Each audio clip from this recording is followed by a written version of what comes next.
So that may have been the worst Nintendo Direct of all time.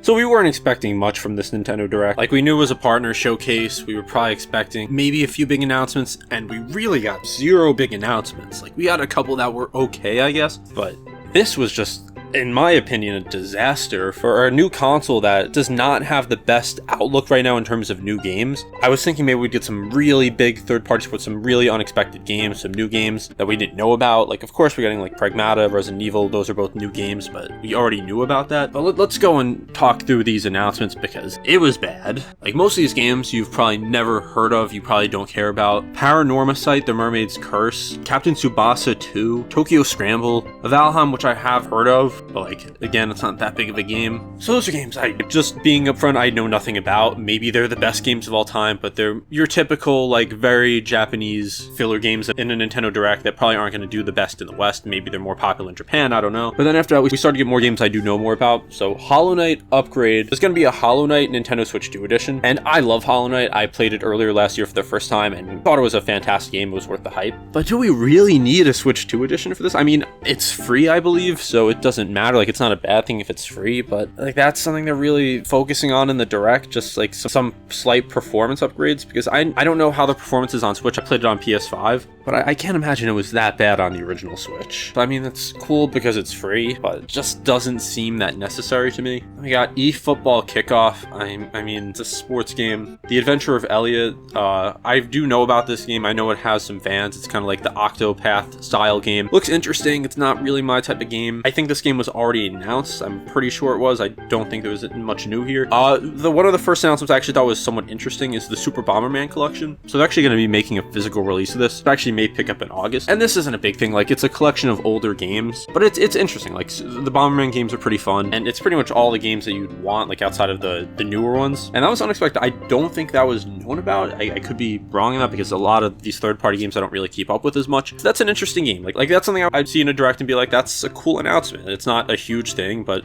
it's something new. Final Fantasy VII Rebirth. So we already knew about this for Nintendo Switch 2, but actually seeing it actually looks really good on Switch 2. I've been playing the demo for Final Fantasy VII Remake Integrate on Switch 2, and I've been very impressed. Does it look as good as PS5 version? No, obviously not, but I've had very little performance issues. It looks great. I'm actually very strongly considering picking up the game because I've never played a Final Fantasy game, but so far it's pretty interesting. So this is great here. Like, this is, again, something we knew about, but I don't mind them showing that off. I like that Nintendo and Square Enix have kind of had a better relationship recently. Like, remember, Final Fantasy VII was where, like, the rift started between the two companies, and now it's coming back to Nintendo, so that's a good thing. And so this isn't anything groundbreaking, again, because we knew about it. Pragmata is another game. This is a brand new game, so this isn't like a port. We did know about this, but it actually looks interesting, so I'm probably not going to pick this up at launch, but this is definitely a game I'm keeping an eye on. Like, I do like these kind of games. I think Capcom has been a pretty good developer recently, so I'm interested to see the reviews for this, and if it's good, I'll definitely consider picking it up. Turok Origins,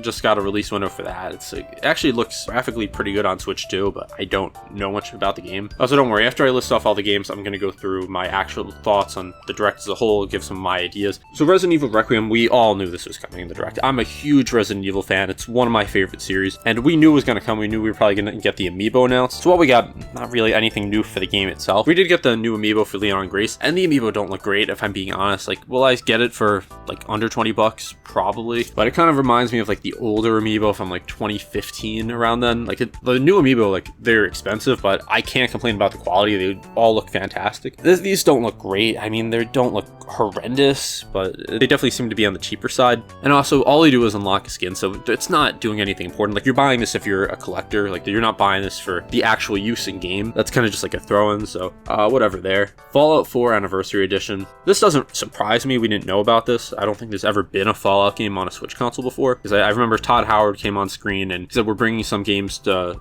Nintendo for the first time, and I don't think we actually, no, I think we did get a Fallout 4 on Switch, if I'm not mistaken. Could be wrong in that though. I played Fallout 4 years ago on PC and PS4, And I really do like the game. I'm not going to pick up the Anniversary Edition just because I don't really see a reason to. But that's good because this is like one of my favorite series. I'm glad that Nintendo fans will be able to try this out. I'd love to see Fallout 3 in New Vegas also, but they're probably going to make remasters of those. We got Indiana Jones and the Great Circle, so I'm actually pretty surprised by this. Like Fallout 4, and I'll get to Oblivion next, I'm not surprised at all. Like I've kind of figured that Bethesda would have some support there. But Indiana Jones and Great Circle, like that's a current game. It looks good. It's a game I've actually been interested in playing. I'd probably still play that on PS5 when I get it. But I at least like that this is a somewhat new game that they're actually bringing to Switch 2, because a lot of the games in this have just been kind of like old ports or things like that. Oblivion Remastered, another game I've never played Oblivion. I've played some Skyrim. I need to finish that. But this is a game I actually would consider picking. If they make a physical copy of this on Switch 2, it's definitely something I'd consider picking up, just because it is a game I want to play whenever I finish Skyrim, and being able to have it on the go is big. So those are all the announcements. There's a few more games that I just didn't go over. I forgot them on my list. Monster Hunter Stories 3. So I'm not a big Monster Hunter fan, but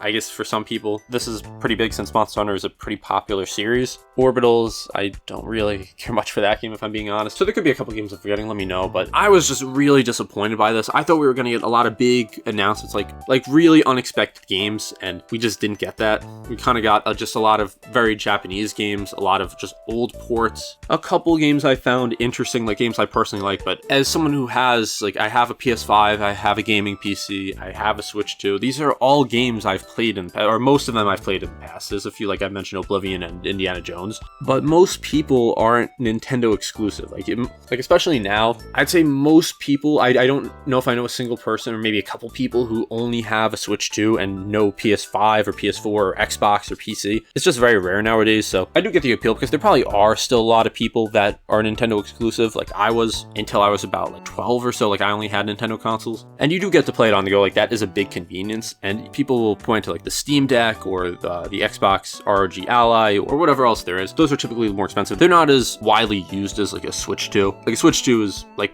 a lot of people have it. I'm not saying a lot of people don't have a Steam Deck, but if you have a Steam Deck, you're most likely like a PC gamer. Like you probably have had access to these games. So I do get the appeal here, because the appeal is that you can play these games on the go. Like that's always been the Switch and the Switch 2's appeal. But I was hoping for like a Red Dead 2, something like that. Like, yes, you could say that's an old port, and I'm being a little hypocritical there, but it would just be cool to have like Rockstar support, like more Rockstar support on the Switch 2. Like not expecting GTA 6, but that's a game that's a game I was actually expecting to see. I was hoping maybe like a Nintendo like collaboration game. Like remember when we got Cadence of Hyrule? Like something like that. I was thinking maybe that was possible. I was thinking maybe we were going to get the Resident Evil remakes, and most importantly, I was thinking we were going to get like a big announcement, like a big game, like being announced for the first time for the Switch 2, and not necessarily a Nintendo exclusive, like a multi-platform game that has not been announced yet, and it's first being showed off here. I thought would have been great. I don't know if we had a single game like that. Like besides like the Bomberman collection, I don't know if there was a single new game here that we just didn't know about before. And again, you got to tell me in the comments, because some of these very Japanese games I just don't know anything about. So maybe one of these was announced for the first time.